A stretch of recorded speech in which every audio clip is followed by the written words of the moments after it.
So yeah, I won't say any more than that because I don't want to get in trouble, you know. But when it's my time to transcend, my time to, you know, to elevate and to move on to the next dimension, you know. So, because energy can never die. Energy doesn't die, mate. Energy just transforms. If you get what I'm saying. Energy doesn't die, mate. What about battery? It just changes. It just changes or transforms. A battery is different. Well, I know, like the universe. You know, after when I die, the universe is going to carry on forever. Yeah, yeah, you exactly. know, so I've got another chance to get back here, haven't I? Surely. Well, I've come here once. Surely I'll come here again. Well, that's what I'm saying. That's why I said what I said just now too, because I think I might be wrong, but I think that this might be my last time coming back. It's a bit sad. No, but I feel, for some reason, I don't know how to explain it, mate, but I think some people might understand what I'm talking about. Not everyone. It might even sound weird to some people. But I feel like maybe that in these 30 years that I've been alive, right, mate, and I hope I live a long, I hope I have a long, blessed, healthy, prosperous life just like everyone else, right? I hope I live to 100. I want to live to 103. Like I've said before, jokingly all the time, but I want to live to 103. But yeah. I'm sort of nearly twice your age. But I think this might be my last. Like I said, I think this might be my last time reincarnating. You know, I think I figured out a lot of shit that I figured out. Like the amount of stuff that I know, mate. Like, I'm not even saying this like in like a arrogant way or a cocky way or egotistical way or anything like that, mate. I mean, as humbly as possible. But the amount of stuff that I've learned in the last 15 years alone in my life, some people don't even learn in their whole lifetime, mate. I can assure you of that. I must admit, I want to smile.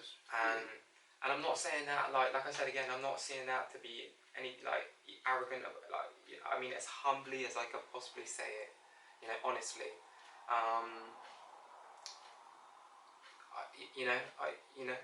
I think I've learned the amount of information, the amount of knowledge, the amount of things that I've been exposed to in the last 15 years alone in my life. And the experiences that I've had. Both living in the Caribbean and living back in the UK. Two combined, like. Well, I personally feel the same, actually.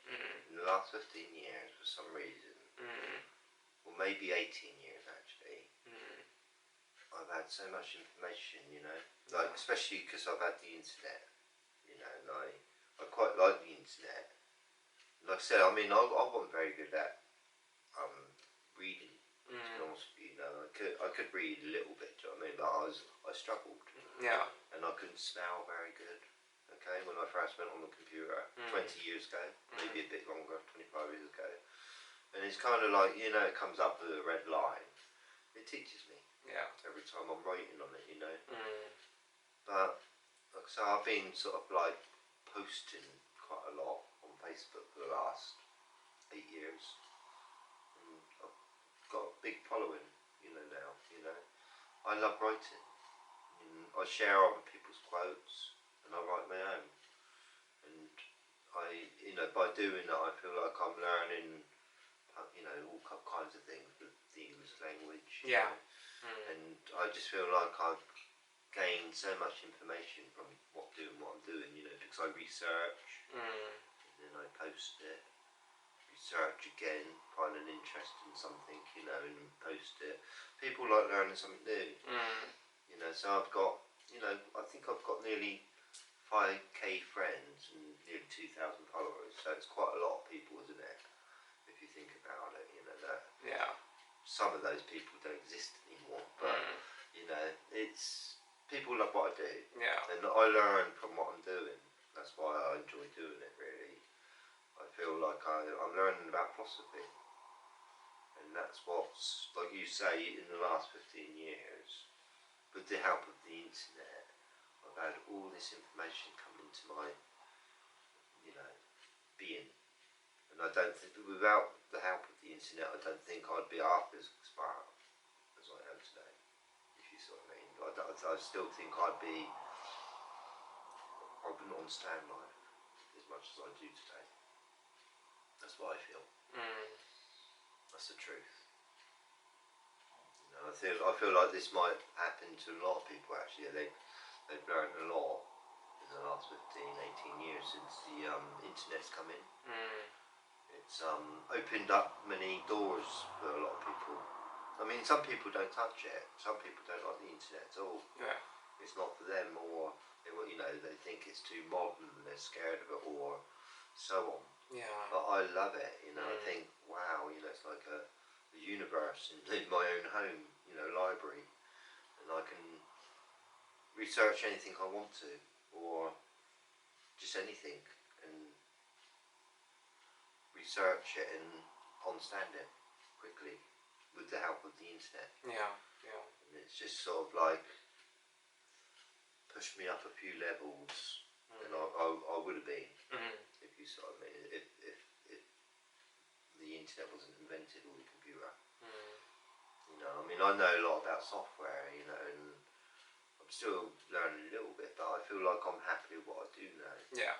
Yeah. I know how to do digital art. I know how to do film editing now, and I know how to do printing and things. I mean, I've just got a new printer, and it took me half a day to figure it out, but it would have taken me a day if I didn't know about what you were doing already. Well, I've already sort of like played about with software previously in time. Do you know what I mean? I kind of understand it a bit better now. It's like once you understand one bit of software, the other bit of software you kind of they're a little bit the same. And I'm just looking forward to the future and learning more things in life, picking up more things, more skills. I don't know what to learn next, mine. But I think that's the joys of life, is upping your own, improving your own life, and learning new things and new skills. Always improves your life, doesn't it? Like I say, if you can't cook, it's the truth is, you're going to struggle in life, aren't you? In one way or another. I feel, you're going to have to rely on other people, or buy ready meals all the time, and so on. I'm quite happy that I know how to cook. That's one thing that that makes me smile in life. And DIY, I know how to do all that kind of stuff. Putting up shelves or plastering. I don't like plastering mine, or plumbing. I kind of like know how to do all these things. So. If my washing machine breaks down, I'm trying to fix it, I'm a problem solver, I always have been, since a young boy, I said I used to be into electronics and things. I used to take things apart. My brother was into music, he used to sort of be in a band, and I think when he was 16, my mum brought him this reel-to-reel 4-track studio machine. It's quite expensive. My mum, she gave it to both of us. I was only 14, and my brother went out sort of just after Christmas, and I took it apart, didn't I? It's in 1,000 part, bits. Wow. My brother come back and go, ah. He must have been. And I goes, don't worry, I'll put it back together. He must have been so pissed, man. I can he imagine, because it was brand new too. So. Yeah, well, yeah. I don't know about brand new, okay, but it's nice. It was a Christmas present there. Okay, yeah, it's a Christmas present to both of us. Yeah. And he was gutted because it was in all his bit. I couldn't put it together again. Yeah, of course. Yeah. But I was one of these little boys that loved taking things apart. I wanted to understand how the motor worked, the mechanisms and shit. And I just wanted to know, like, just interested in how a radio worked, for instance, or I was always putting things apart as a little boy, and I think like we've all got a different childhood, and a different interest. Like I say, my brother was more into football, but I was, like I say, a child. So I was into sort of like playing tricks on my friends and having fun. Well, one time, my friend's house, we went round his house, and we put all these tripwires around, and we invited our friends one by one round and sat them down. And we started doing the Ouija board thing. We started my friend's upstairs pulling these wires, and books started falling out and things like this. And it really looked real, honestly. You know, we did the real thing. You know, we're about 15 years old then. You know, just playing pranks. Yeah, just playing pranks. You know, and when his mum went out to work, we were setting all the wires up. You know, but it's quite funny. It's funny. You know, and that's the kind of little boy I was. You know, like sort of like inventing things a little bit. You know, and playing tricks on people and things. Yeah, that's what life's all about, though, mate. It's a growing process. You know, we all go through. You know, that's a part of life. You know, as you're growing up, you should be able to have fun. You should be able to, you know, like I always say, when you're a kid, you should be allowed to be a kid. You know, you should be allowed to, you know, just be able to have good parents and, you know, just, you know, be, you know. So I did have a good in a household that's financially stable and, you know, in an ideal society, of course. You know, every child should have some kind of stability. Not saying they have to have everything, but just, you know, roof over their head and clothes and food and, you know, all the essentials, you know, all the essentials a child needs in order to grow up and have a good start in life, have a decent life, you know. Well, the thing is, we know that half the parents out there, they probably got pregnant in no time, and they've no sex education, and they've got a child, do you know what I mean, and they haven't got a clue what they're doing, they want planned, and there's a lot of children out there growing up, and they haven't really got any good parents. That's the truth, isn't it? Let's face it. Some parents are good and they planned it all, you know, and they're well educated. And this is reality we're living in, you know, and that's why I don't understand why all children, I think, should have a garden, little garden, you know, just, you know, I think it's important. And each child should have a nice house, you know. And it's like you get these midwives coming around, you know, just checking, make sure the parents are not on drugs and so on, you know. But it's not just all about drugs, it's all to do with education, you know, like other parents, good parents, you know, are they educated to do it, you know, and half the time they're not. You know. And Sadly. The poor child suffers, you know, because they haven't got a stable household. They haven't got parents that care about them or anything, you know, or know how to be a parent and so on, you know. Well, even if you don't have natural instincts when it comes to be a parent, doesn't mean that you can't learn. No, that's what I always say to people, like, and not only that, but like if you're gonna have unprotected, how I look at it, right, mate, is the thing is that people don't want to be responsible. This is the problem in life, right? When you're grown and you start having sex, I don't care, but you're 16 years old and you think you're grown and you're having sex, and in my eyes you're grown because you've made a decision. You know in your head that if you have unprotected sex as a man and you ejaculate in your woman, in you know, in your missus or whoever else, no matter what age you are, and you choose to have a child, you know there's a possibility that a child can come from that, and you choose to do that, then it is your responsibility as a man and as a woman to work together to raise that child.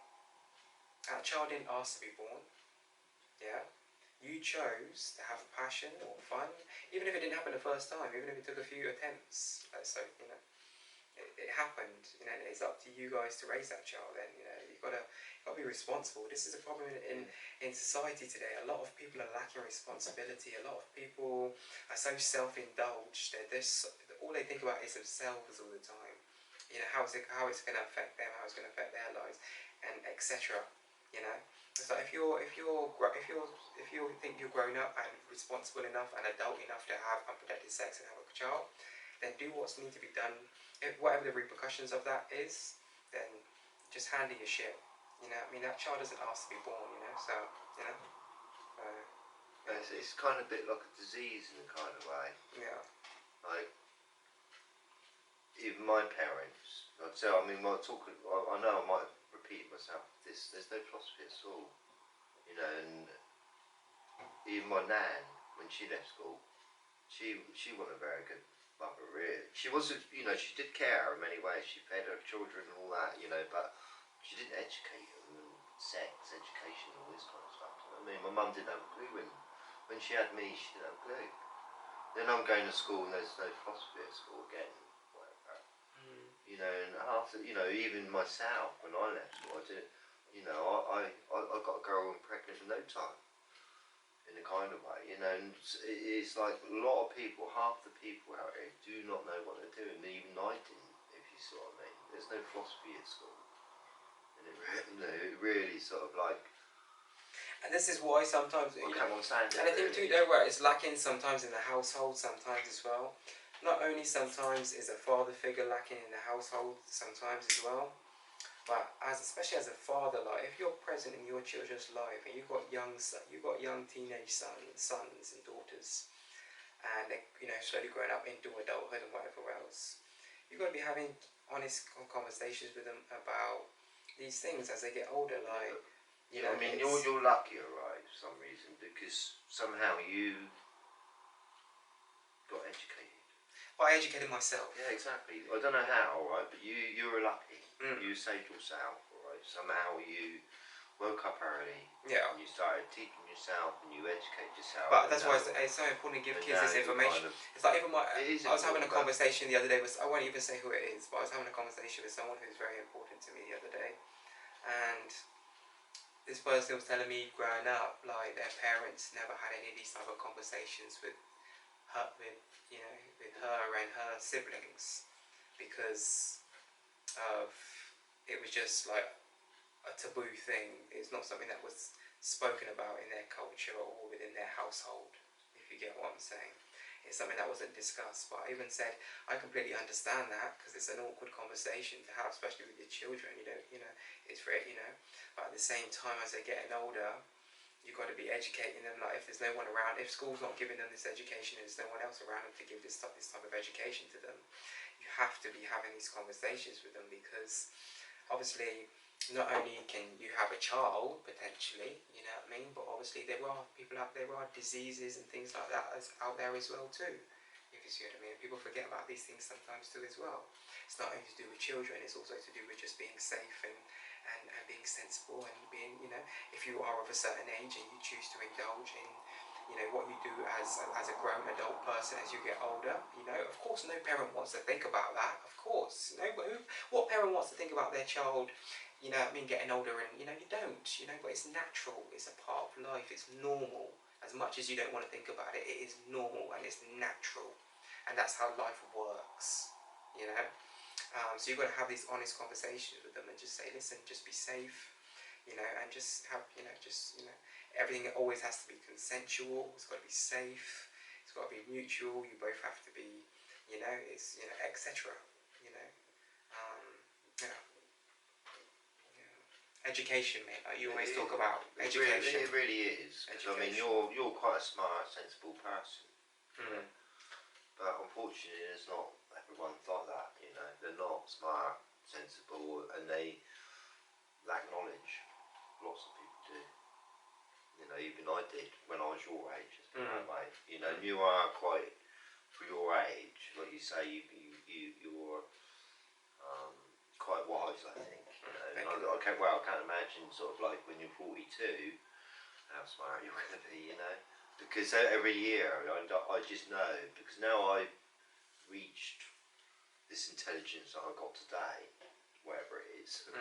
I know my own intelligence. I know that I can use it to get more intelligent now. It's amazing, it's quite magical. You've got to be intelligent in life, and to try to make tomorrow easier. Yeah.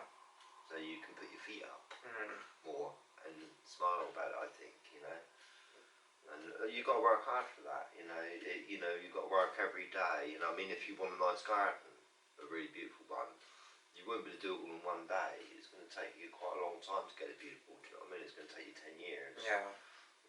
Just doing a little bit every day. Yeah. I mean, I think there's something in the Bible that says that, about something about a garden, it takes a long time to grow. Yeah. It's like building a house. No one really expects to build a house in a day. You probably can do it today. People have got, there's some people out there got so much money and so much resources, they could probably literally potentially get a house built in a day. They've got so much money, so many people, they could employ so many people to work on it. It would just, But That being said, when you're building a house, you don't expect, generally speaking, you don't expect it to be built in a day. It's that thing of laying a brick every day, like you say, just laying a brick every day, making some kind of progress, even if it's slow progress, you know, just laying a brick every day till you get to the point where you're almost there, you get halfway there, lay another brick, you know what I mean, keep going, keep laying those bricks every day, I mean, until your house is finally built, if you see what I mean. I mean, if you've got a lot of money and get it done quickly, you can get a lot of people laying a brick. Yeah, cool. That's what I'm saying. Like, and sometimes people, literally, there's people out there got so much money that they can get shit done within a week. Yeah, like a mansion and shit built within a week. Like you say, got so much money they can employ as shitloads of people to do everything that needs to be done within those 2 weeks. You know what I mean? To get it done. You know, so it's yeah. So I think like the truth is, you know, like money does make you happier. Of course it does. But you've just got to have the appreciation really living inside you about being alive. Really, that's what's going to make you feel rich. I think, you know. Hello. And I think, you know, just having trying to smile each day. You know, smiling's progress, isn't it? Yeah, of course. Yeah. And learning something new is progress every day. And if you do that every day, just do like half an hour of learning if you can. You're moving forward, aren't you? Yeah. You know, and that's what I feel like since my separation, 18 years ago I think it was now, I have been studying a lot more, or I had a lot more time to study and become a better person really, because I think after all it is all to do with knowledge and education, honestly, you know, that's what I think. You know, if everyone was educated with philosophy, sex education, kindness, everyone would be happy, I feel, you know. A lot of people are lost out there, you know, and it's like a lot of people got money and they're trying to buy things and they don't know where they are. Even, you know, even though they've got a lot of money and they think they're happy, but they're not, if you see what I mean. And I mean, when I lost my wife, it was like the world, losing the world, the whole universe to me, you know, my family.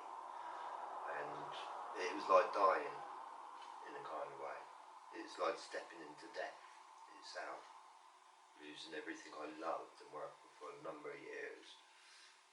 It was like being born again into a new reality that I didn't like, you know, at first. I hated it. I hated being alive for a number of years, you know, but now I've got used to it, you know, and enjoying it again, you know, but it was like death itself, you know. Yeah.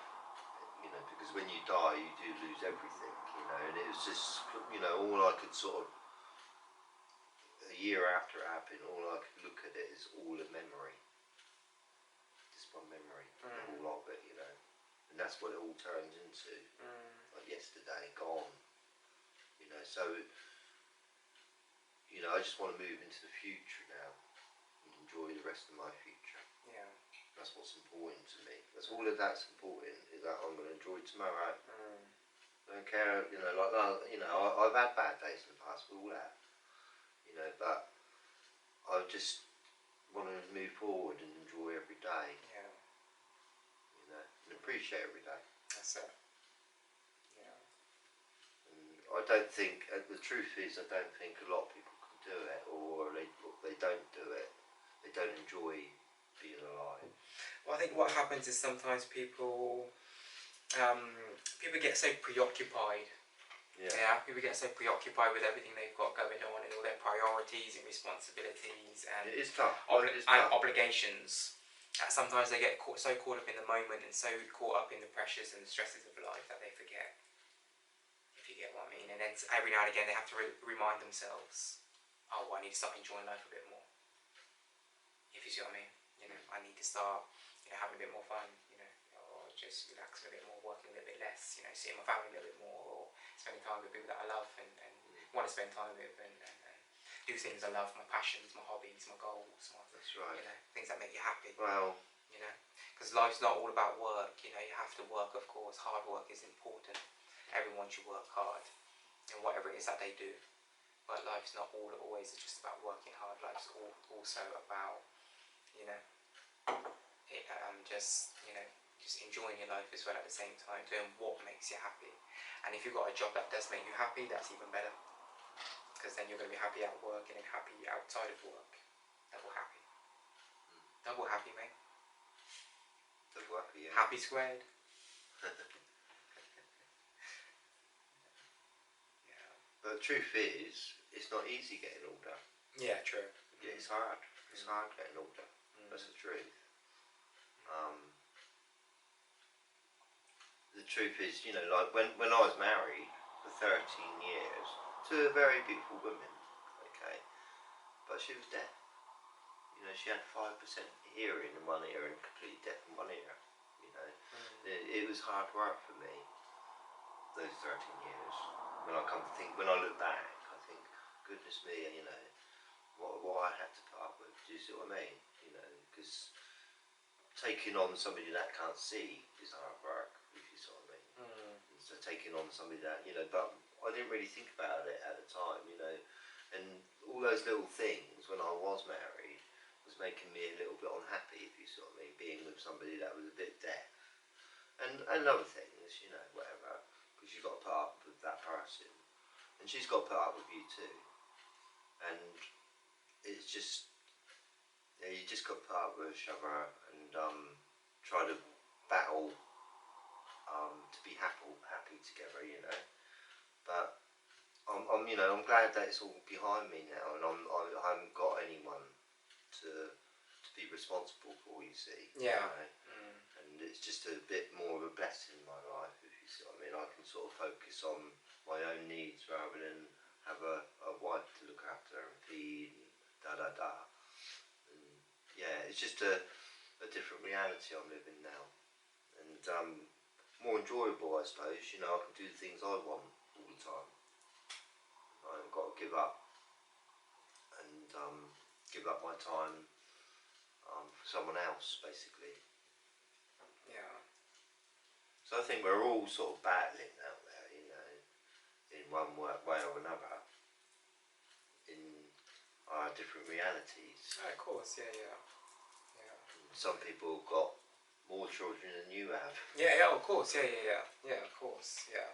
We've all got different lives, different obligations, like I said earlier, different situations, you know, different circumstances, different settings, different environments, different everything, scenarios, you know. It's just about, you know, trying to better yourself and the people around you that you love, essentially. Especially as a man, like, I'm a big believer in that. Like, as a man, you're supposed to, you know, you've got a wife, you've got kids, you've got family and shit that you love, and people around you that you love and you want to take care of, you know, as well as your own family and everyone else. And it's your goal to try to find somebody, try to make that happen. Like, you know, work hard at the same time, but at the same time invest in yourself and try to, you know, if you always have a job. Like, sometimes I even say to people, like, some people say to me, oh, should I have a job? I always say, yeah. A job is a stepping stone. You know, if you want money to invest into whatever it is you want to do, like for your career going forward in your future, you need a job. You know what I mean? If you want to be independent, live on your own, and be able to save money to work, you know, in order to work towards something, then that's what you've got to do. Like, it might take you 6 months, a year to save up some money to do, you know, to do something, but it's worth it. You know, when you finally get to that milestone, finally get to that goal, you'll be inspired to do it again. You say, okay, like, I had to work for a year in order to buy this or to